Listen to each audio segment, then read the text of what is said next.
Aloha and welcome to the 24th episode of the Pythagorean Order of Death podcast.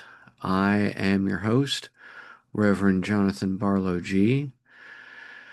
This will be the 13th installment on the podcast of an AMA or Ask Me Anything, and it'll be the third submitted by Austin R., a great friend who I've put off getting back to for too long on this list of questions that he submitted. It was a great list of questions, and I had got sidetracked and haven't been able to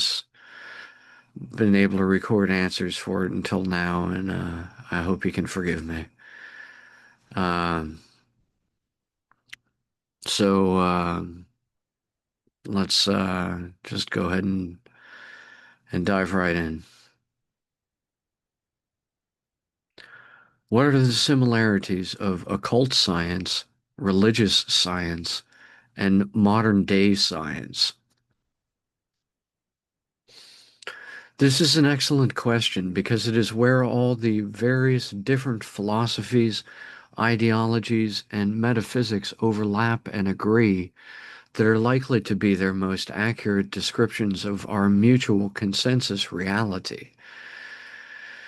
This isn't to entirely discount the fringe or outlier ideas that may be rare, even unique to only a single individual, and yet be both original and accurate.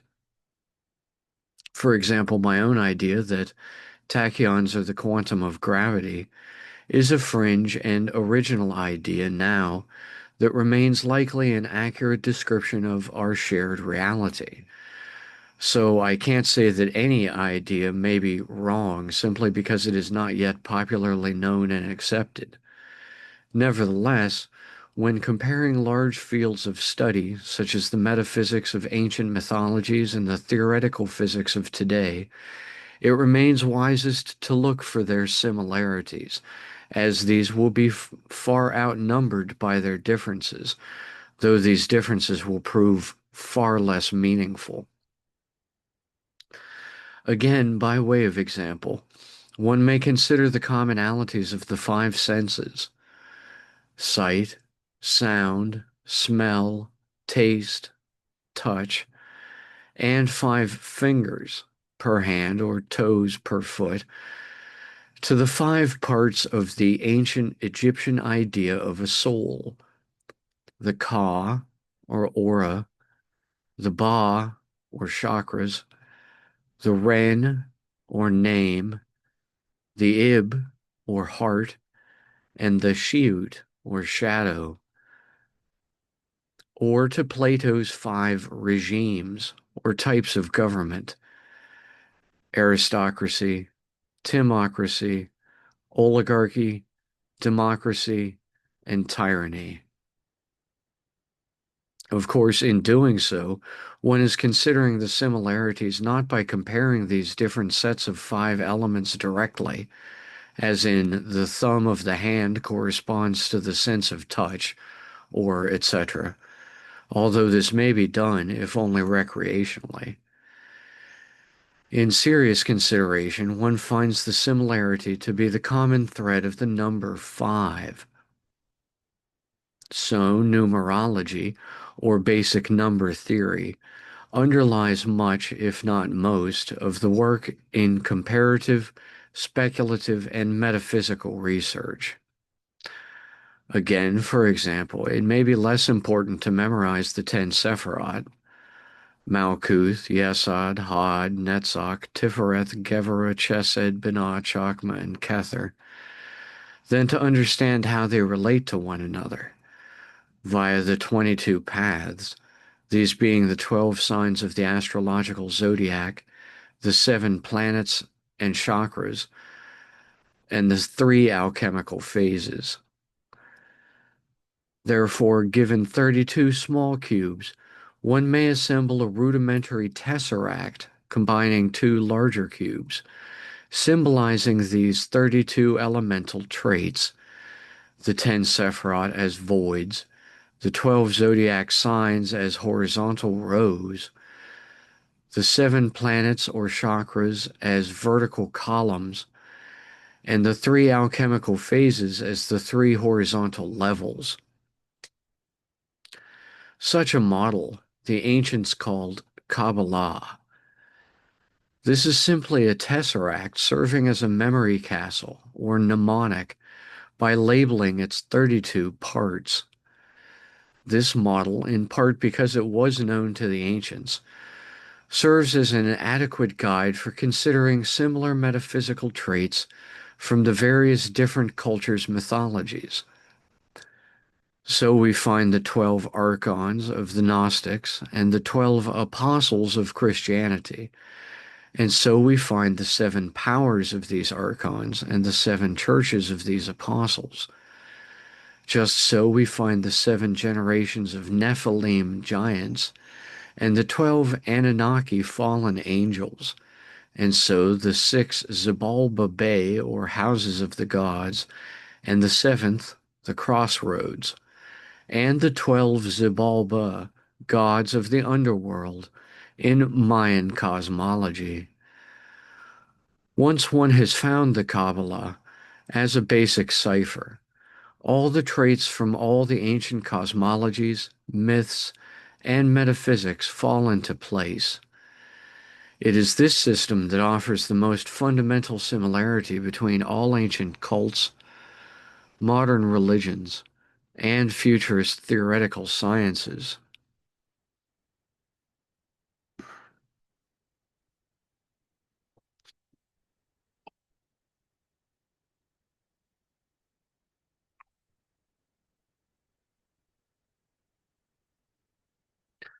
Your MPDR book describes the dimensions in the Bible. And what are the dimensions?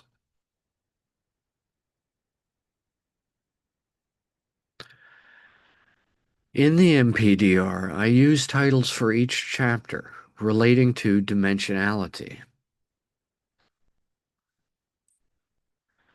Thus, Chapter 1 is dimension itself. Chapter 2 is entropy. Chapter 3, manifestation. Chapter 4, time, and so on, such that Chapter 5 is light. Chapter 6, spin. Chapter 7, wormholes and black holes. Chapter 8, phi over pi. And Chapter 9, Kabbalah. In this arrangement, I kept with an initial premise that each higher dimension related to each lower dimension in the same way as a three-dimensional object and its two-dimensional shadow, or as a three-dimensional compass and a two-dimensional circle, etc., such that the higher dimension has domain over the lower. That is, the dimension above is literally superior to the dimension below, and so tends to precede and supersede it, like how a template may precede a mold. So we see the highest dimension described in the MPDR is the ninth, but that in the subject matter of Kabbalah, that is this ninth dimension itself, it describes a system of 10 Sephiroth emanations from Godhead. In modern string theory, astrophysics, there are at least 11 possible dimensions in our local universe, although we are only familiar with the 3 dimensions of space and 1 direction of time, because only these expanded, while the other neighboring dimensions, for whatever reason, did not. So in all of these, in all of these hierarchies of levels and layers, we find that the larger rules over the smaller, the higher over the lower, and so forth and so on. So we can say that the singularity is the first dimension, that entropy is scalar or two-dimensional, that manifestation, the 3D space of all matter energy, is subject to time, the fourth dimension of the space-time continuum, that light speed is the 5D limit of space-time, that 6D spin governs over all these from above and beyond them, a common rule, and so forth and so on. These first 6 dimensions could also, if one were of a mind to do so, be compared to the first 6 days in the Torah book of Genesis, describing the creation of the cosmos, the world and man, all by a singular deity. In the context of the Gra model of Kabbalah, this would refer to the lower 6 Sephirot seen from the position of Tifereth, meaning beauty, and it stands separating the subtended lower 7 from the supernal 3 emanations. So too, Binah, understanding, would correspond to the 8th dimension, described by the equation phi over pi, and so too Chakma, wisdom, would correspond to the 9th dimension, described by the concept of Kabbalah itself. So thus we could describe them all thus. Malkuth, kingdom, equals dimension. Yesod, foundation, equals entropy. Hod, splendor, equals manifestation. Netzach, severity, equals time. Tifereth, beauty, equals light. Gevurah, greatness, equals spin.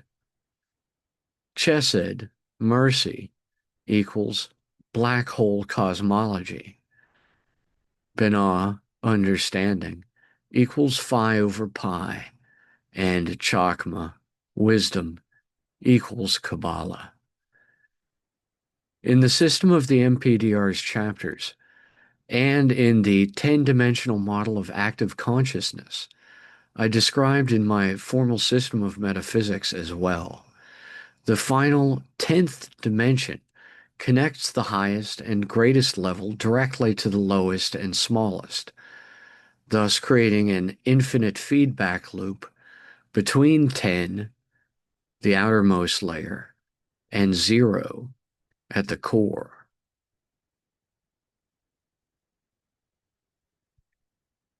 Are magical thoughts in rational thinking, using vivid actions to express something.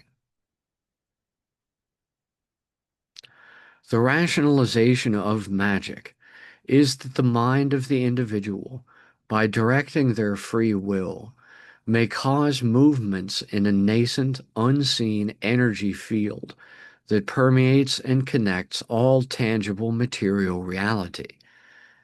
As I have said elsewhere, I see magic as simply telekinetic manifestation with extra steps, and as such, I have no use for it myself.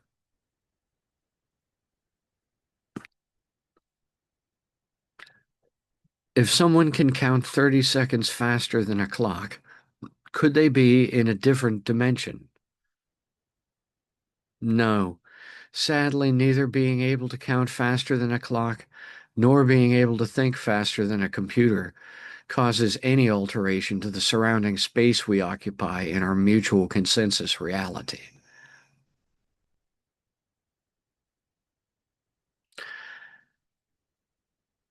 How did the human species become evil?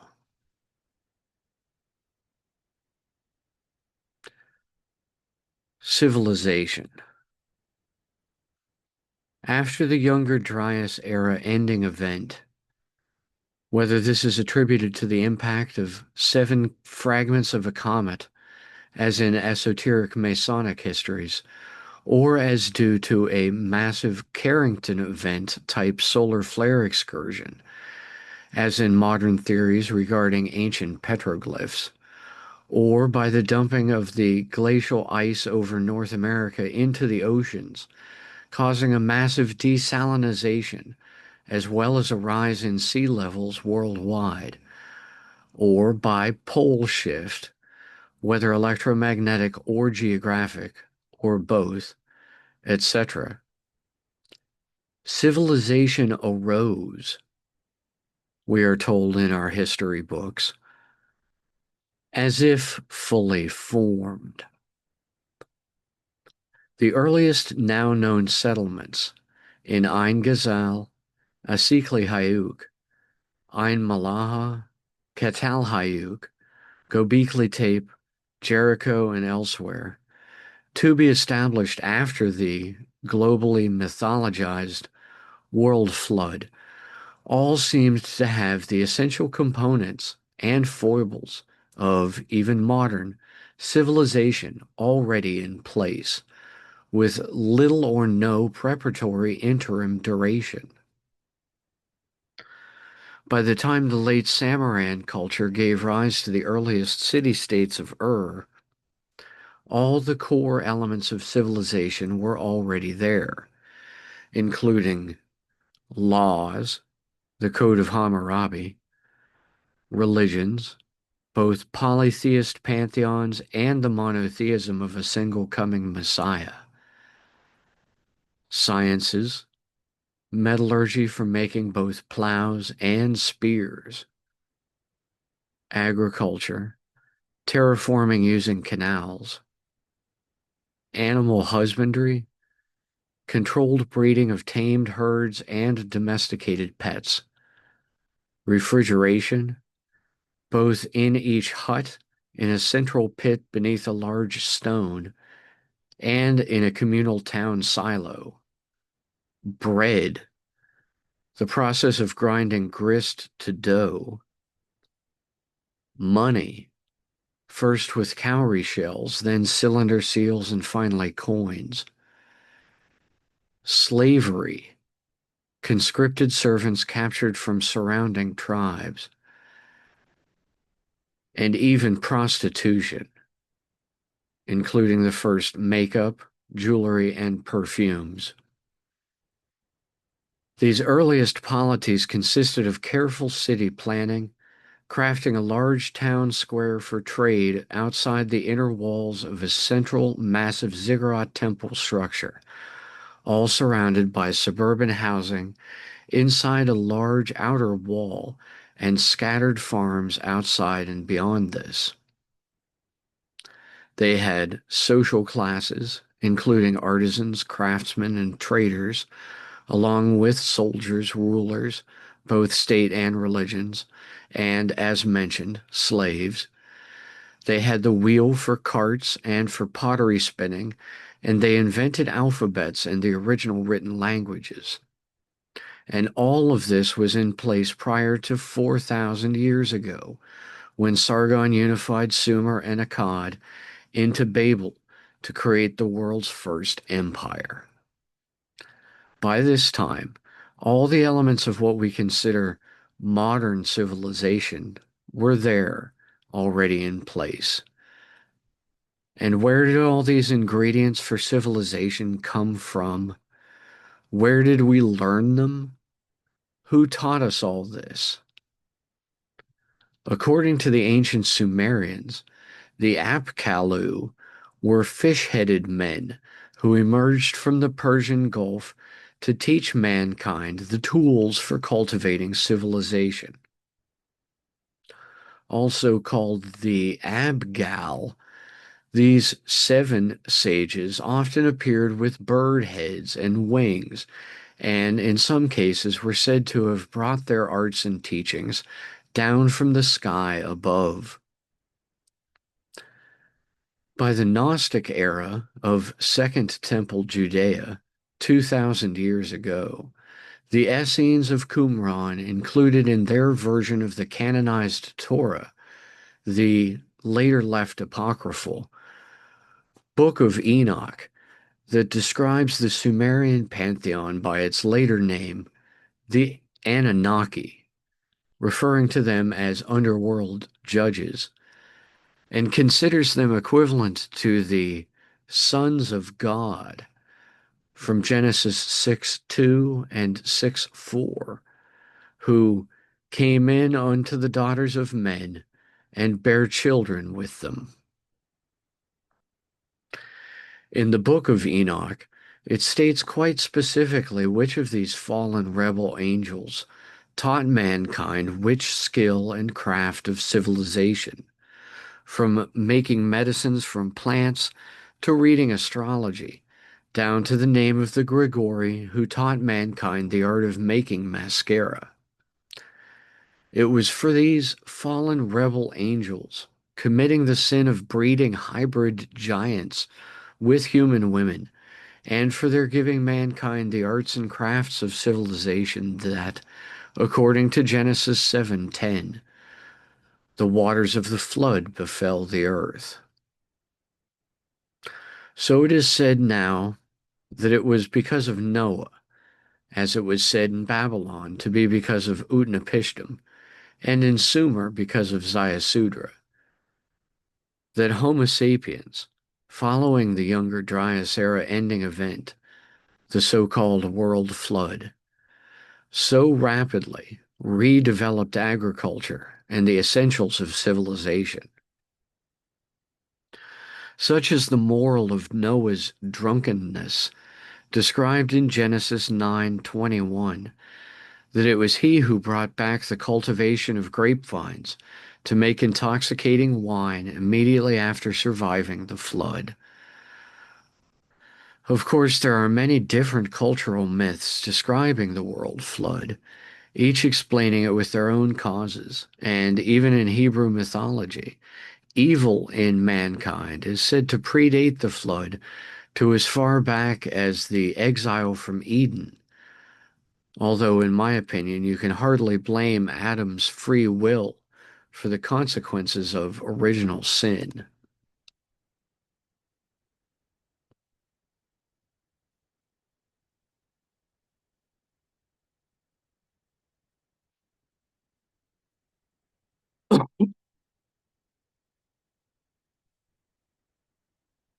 What is phi over pi in nature and space? Phi over pi is my expression for two universally ubiquitous types of spiral.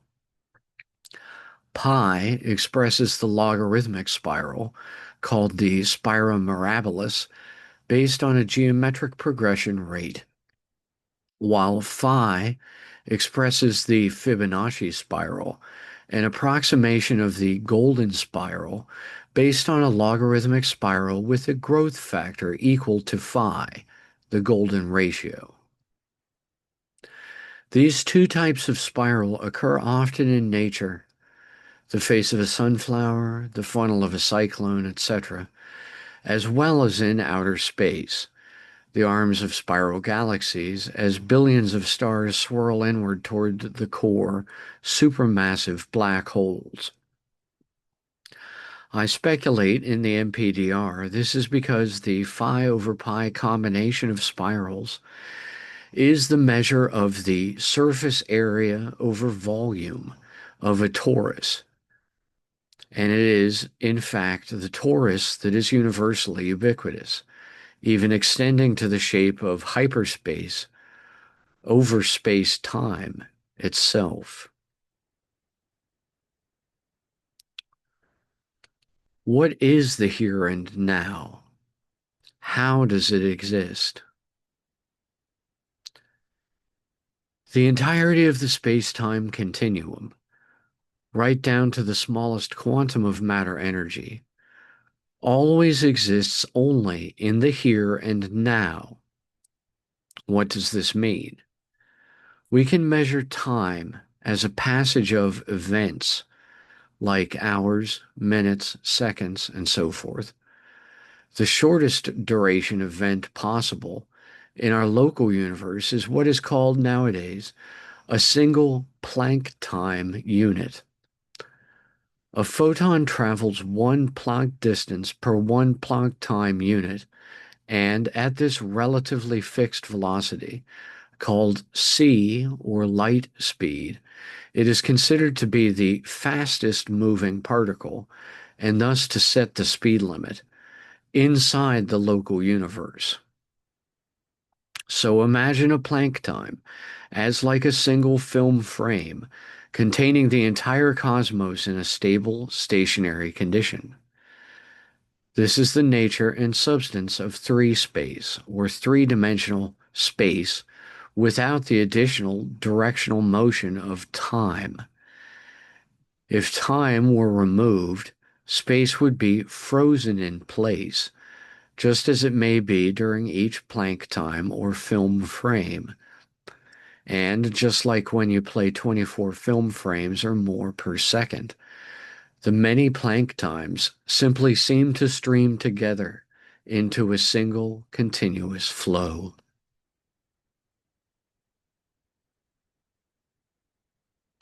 Why does the human consciousness see color? Light rays are the paths taken by photons as they travel at light speed through space-time. So let's follow a single photon as it leaves the immense fission furnace of our local star, the Sun.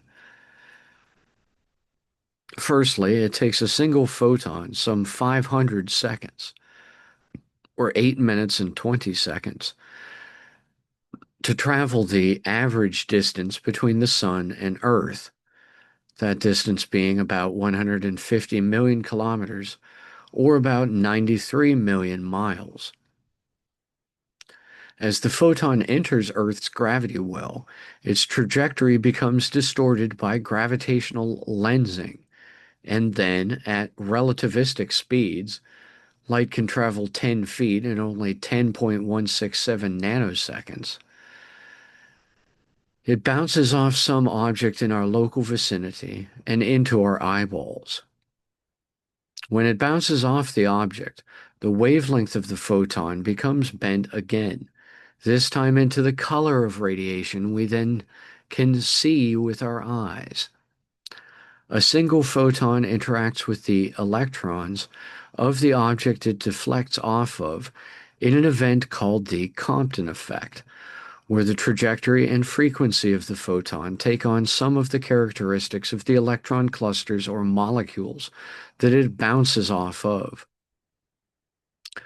If the object the photon reflects off of is shale, it will look like the color gray.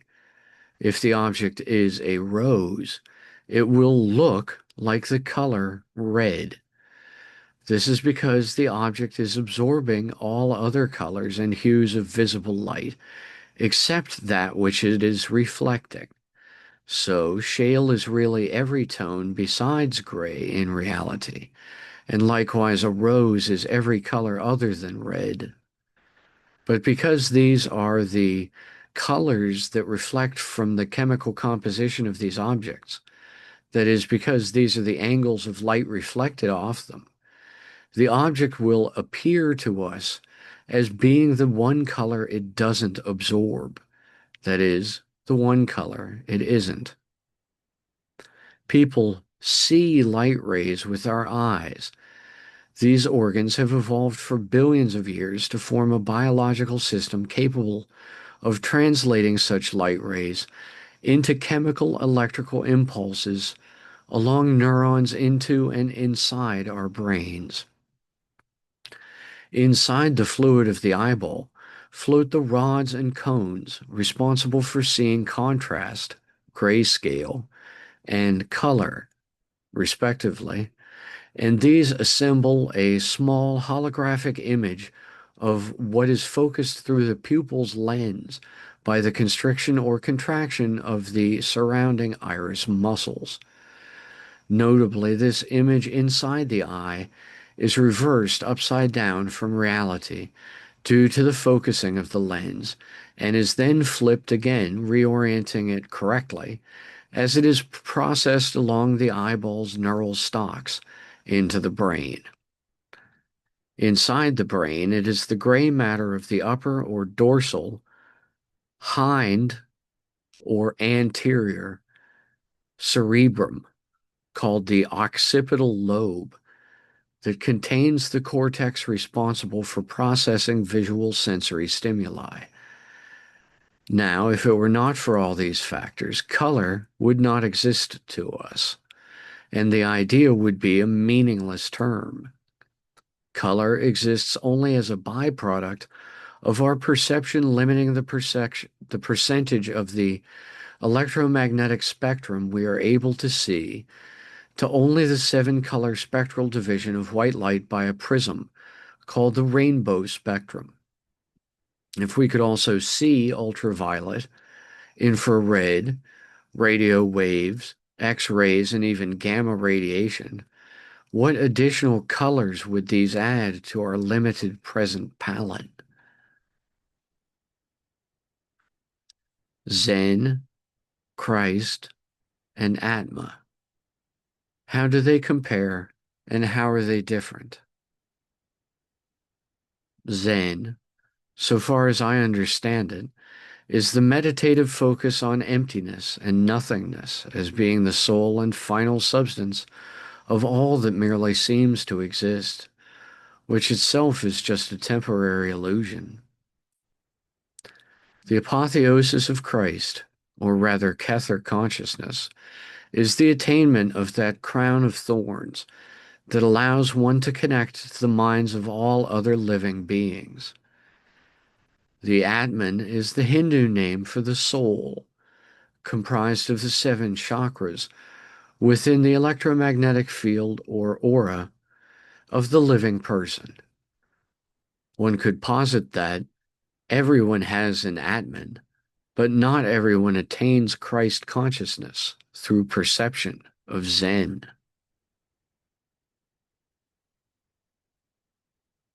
What is the art of knowledge?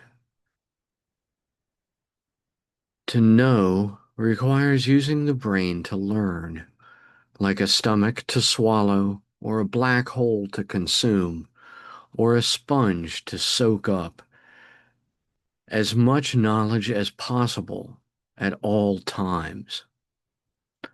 Once one bores of existent reality, one can seek solace in books. From both these sources, one can gain vast amounts of great knowledge. For example, for over a decade prior to his joining the Golden Dawn, Aleister Crowley was a world-renowned mountain climber. So he spent his early maturity in practice of physical survival, and only later chose to devote himself fully to the study of the esoteric arts. Indeed, many know of only their own specialized field of study and employ.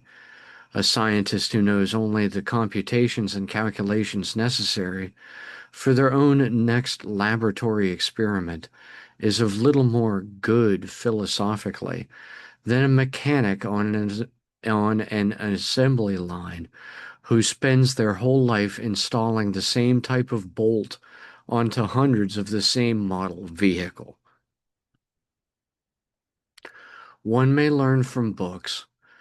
Socrates said the unexamined life is not worth living, and Shakespeare wrote, "This above all, to thine own self be true."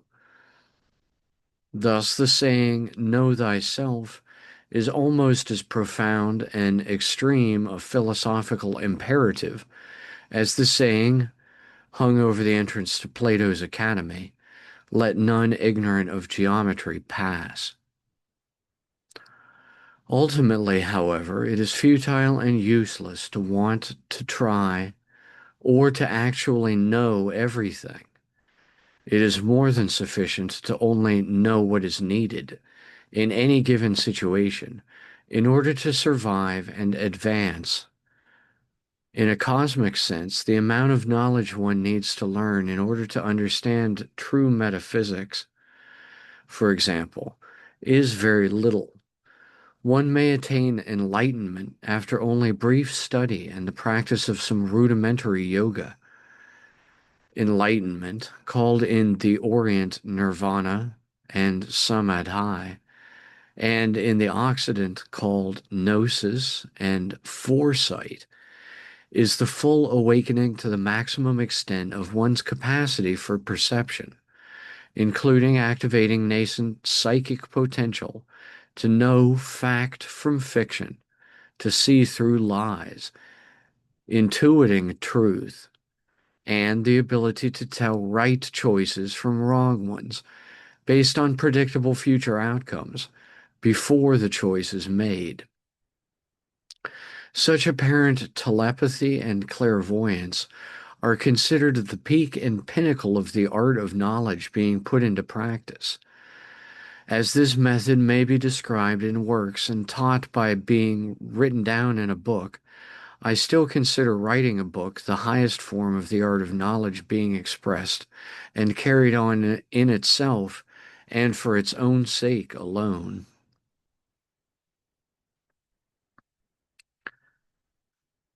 How does pre-existing matter occur, and how does existing matter change over time?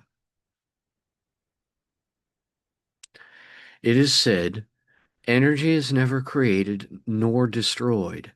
It only changes forms.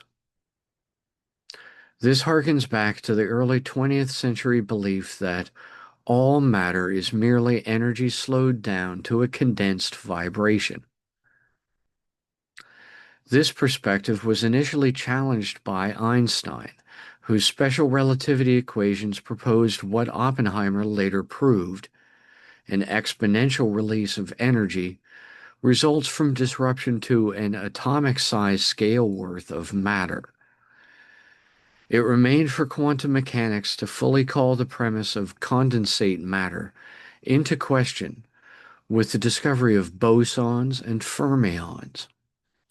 While bosons appear to have integer spin and behave more like particles of matter, fermions have fractional spin and behave more like wavelengths of energy.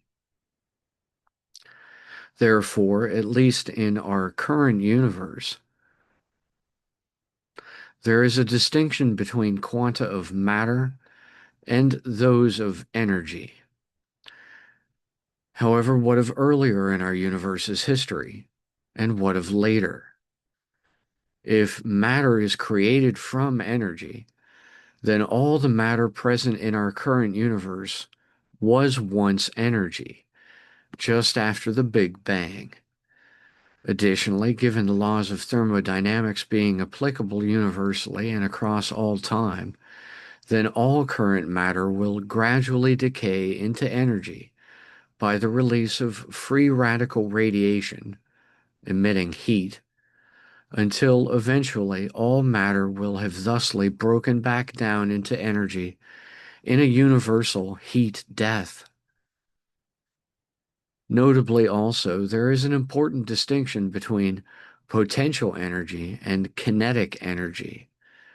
Fermions have potential energy, while bosons have kinetic energy. This means that when two fermions interact, they can multiply or divide their combined effect depending on their frequencies, and that when two bosons interact, they do so with a collision releasing equal and opposite force.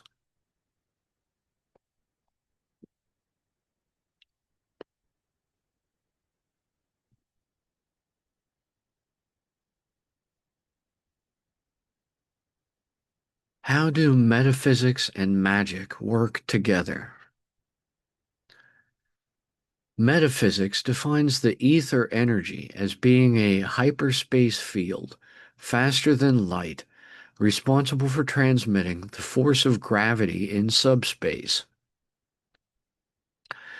This zero-point energy's quantum is the tachyon, which acts like a fermion but with imaginary mass. Magic is defined as the science and art of causing change to occur in one's environment in accordance with one's will. The intersection of the study of metaphysics and the practice of magic falls into the category of mind over matter.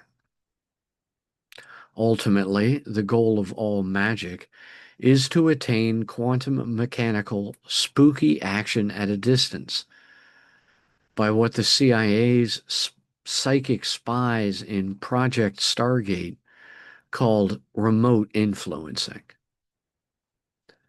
The magician, by any means necessary, procures for their own use some form of servitor, or spirit, or ghost, or non-corporeal intelligence, whether angelic or demonic, etc. This egregore is then sent out to go forth and do the magician's bidding.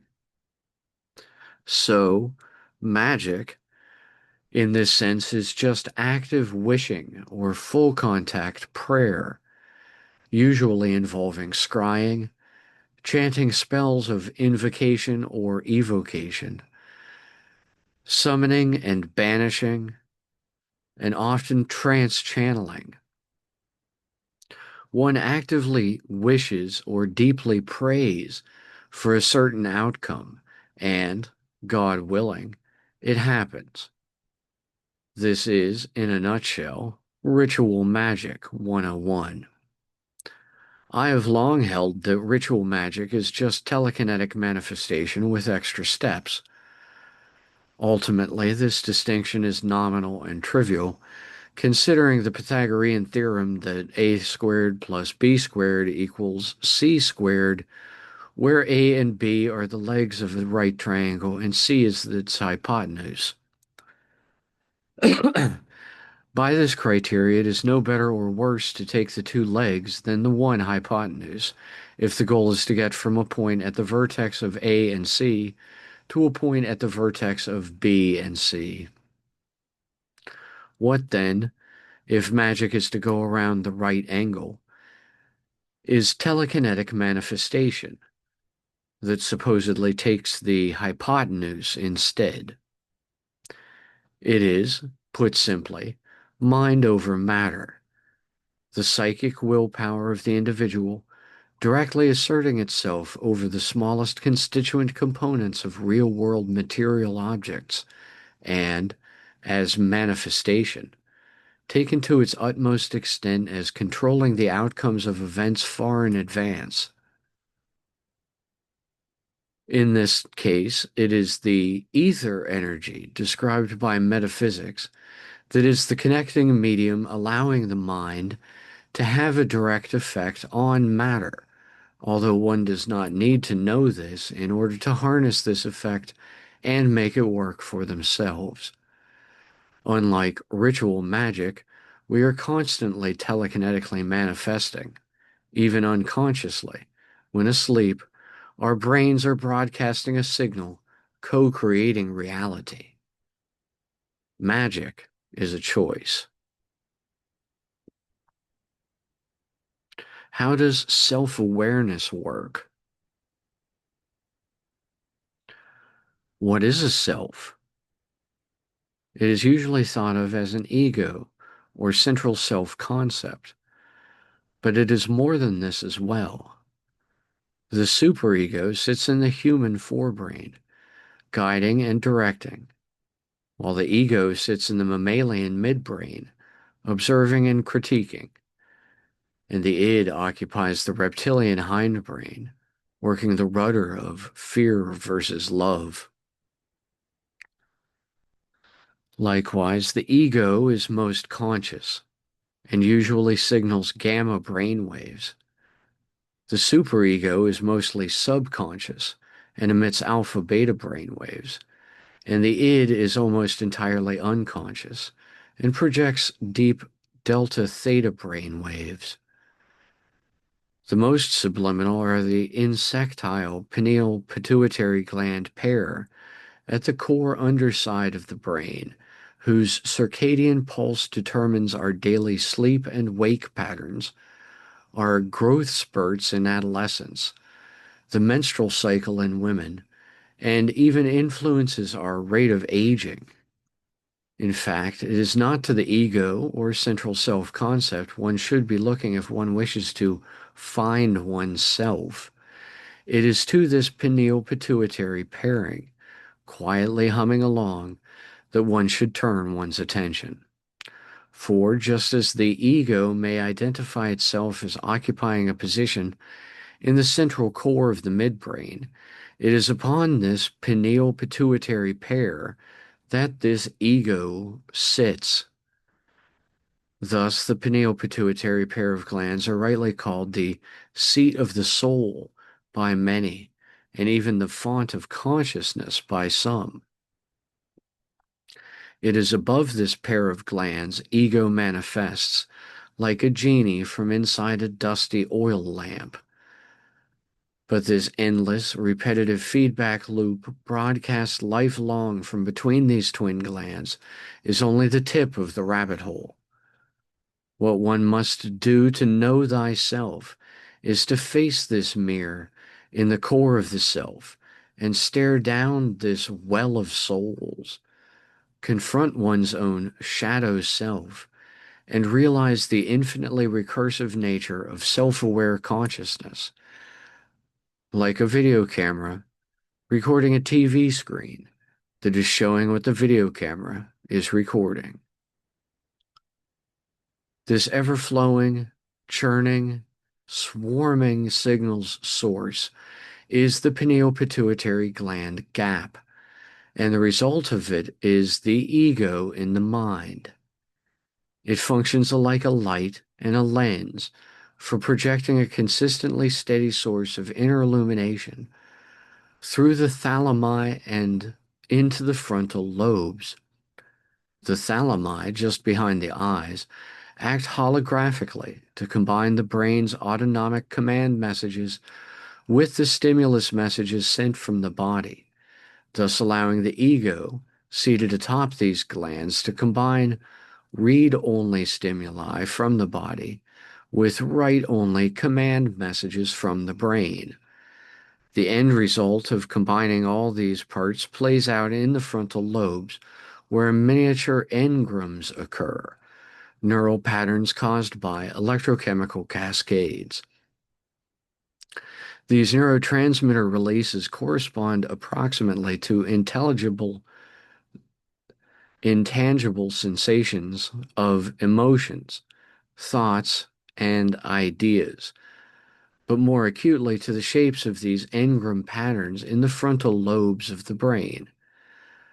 Across the faces of such shapes are emotions experienced. Along their edges, thoughts, and at their vertex corner points, ideas. And yet all these things are still not the self, only components of the brain. The self can identify with the soul over the mind, and with the spirit over the soul, so that the self-concept may be elevated higher and higher until it reaches the base of the throne of the Most High Ideal itself. But then it must bow down, because the Most High Ideal is not anyone's self alone, and so no one's self is the Most High Ideal. Hence, again, there is no God consciousness, no universal ego, and no all-sustaining mind controlling everything. The Most High Ideal is infinity, not one. Does what the individual does, justly and unjustly, affect their soul? Yes. Think of the soul of a person while they are alive as alike a fish bowl, and their body as like the fish inside this. Now, the inside glass of this miniature aquarium is either clear or else becomes more opaque, depending on how the fish inside treats their own personal environment. If the mind inside the body and the body inside the soul align with the Most High Spirit, then the aura is cleansed, and the fish in the bowl can see out again. If the fish realizes It relishes in its own filth and wishes to bury itself in its own unfiltered waste. Then the aura of this fish will be opaque and their worldview cloudy and distorted. Just so it is with people's auras and their karma. When a person's karma is mostly good, their aura will be clear and their conscience clean. When a person's karma is mostly evil, their aura will be clouded and their psyche a seething storm of self-destruction.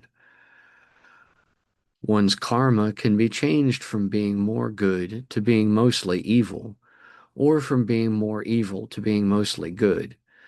But this process is difficult and time-consuming. It is far easier to stay good if one is good, and to remain evil if one becomes evil. And so that is how most people live out their lives. What is seen as good karma is whatever choices lead to a better future.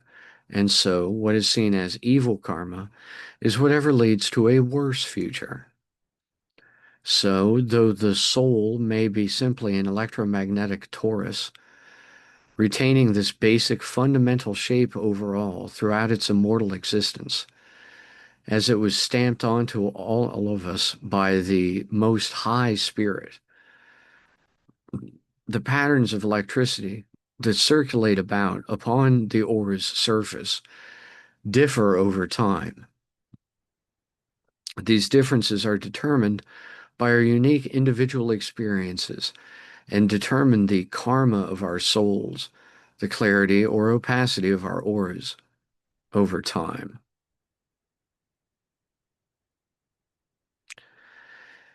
If an individual were opening a door in and out, is it the same motion?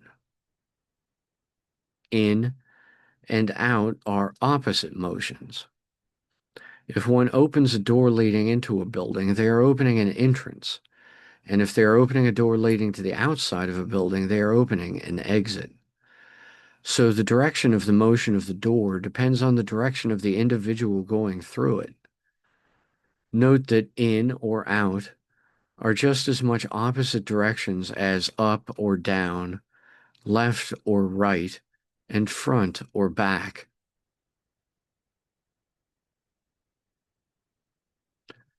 When does the individual realize their mind is free? The individual begins to realize the full potential for limitless freedom of their mind when one realizes they are being subliminally mind controlled by their contemporary culture and society to conform to alien and false ideals, and when one seeks means to break out of this condition. The first step toward mental liberation is backtracking the ties that bind until we find the sources for our worst entangling alliances, which are not often even the individual people we felt were responsible, but only personality archetypes holding their leash, their own baser emotions puppeteering these, and beyond those deeper evils puppeteering even these basic emotions, and so forth. Ultimately, tracking down the first source for one's own mental sufferings leads one to the unavoidable conclusion that there is no good universal creator God, but there is an evil limiting force, if not a physical devil, ruling over all human society. To be finally and fully free of this disembodied imaginary adversary, one must merely remember their own mind is already infinite, and that all distraction is only an illusion.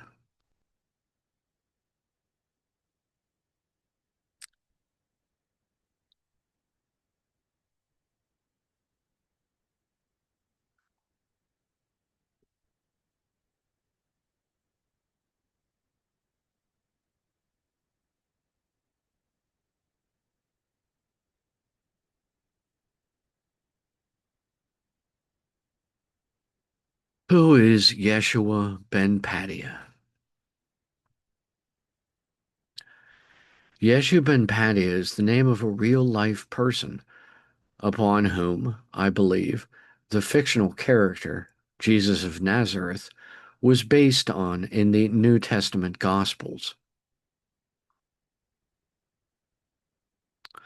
The earliest popes gathered authors, 2 generations later, to pen down the second-hand accounts told to these scribes by the apostles from 1 generation after Jesus' lifetime, describing the events of Jesus' lifetime, significantly ex post facto, and even then based solely on hearsay and character witness testimony. If we exclude the Latin Vulgate's canonized tomes from our discussion, we have only the remaining historical sources to try to piece together the actual beliefs of the real Jesus. To this end, we have now the Essene Qumran Dead Sea Scrolls, written not long before his time, the Nag Hammadi Library, and other Gnostic tomes, written shortly after, the Greek magical papyri, and the Book of Jude, both apparently written contemporary to Jesus, and lastly, the Talmud trial documents describing the crucifixion, and Sefer Toledoth Yeshu, a first-century anti-Christian Hebrew polemic, excluding, as we must, the complex descriptions of Josephus that mention nothing directly of Jesus, aside from in later editions based on the marginalia of a subsequent publisher, and excluding the books of the Christian Bible itself as well. We find these remaining sources tell a very different story about Yeshu than that allegedly told by his apostles in the Catholic Latin Vulgate. According to the Talmud passages on Yeshu and to Sefer Toledoth, Jesus was born the bastard son of a rape by a Roman soldier on a Jewess. According to the Greek magical papyri, to the Book of Jude, to the Talmud passages, and to Sefer Toledoth, Yeshu was a magician, and as recounted in Talmud and Toledoth, it was known exactly how his magic spells worked even then. According to Talmud and Toledoth, Jesus renounced the Jerusalem Sanhedrin and fled to Egypt, where he recovered a name of God from a heavily guarded temple by writing it on a small scroll and hiding this in a cut on his skin he then sewed shut. It is then recounted in all known sources, the canonized Gospels, the Gnostic Apocrypha, the Dead Sea Scrolls, the Talmud and Toledoth, as well as the Greek magical papyri and the Book of Jude, that Yeshu went on a blasphemous healing campaign, proclaiming himself the world's savior and the Son of God, and using magic to cast out demons, etc. And the rest, as they say, is history. All these accounts, however, are second-hand sources, as there is, as of yet, no known writing attributable to Yeshu himself. Except for the angel scroll of Yeshu ben Padiah, there are no ancient documents even reported in circulation nowadays, purporting to be written by Jesus, and the most recent analyst of the angel scroll believes it is only a later pseudepigrapha, and not the authentic work of Jesus himself. Until there is a public translation forthcoming of the angel scroll of Yeshu ben Padiah, however, we can only speculate about its contents and wonder whether or not it will portray Jesus like the Apostles' Gospels did, as the always gregarious Prince of Peace, or more like the Talmud passages and Sefer Toledoth did, as a vagabond con man and crooked pseudo-philosopher. As the sayings attributed to Christ go, ask and ye shall receive, and the truth shall set you free.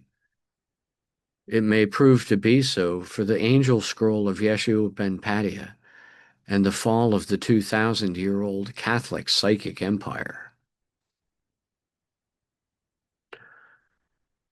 So there you have it. That's the end of episode 24 of the Pythagorean Order of Death podcast. The 13th Ask Me Anything uh, installment, and the third iteration of such by Austin R. and I. So I'm going to wrap it up for now and just send you all packing, but hope that you will have enjoyed the content and maybe learned a thing or two along the way, as always. And I am Jonathan Barlow G, as always, Reverend and your guide through the POD podcast. And for now, that's all she wrote for this one. So have a good one and peace.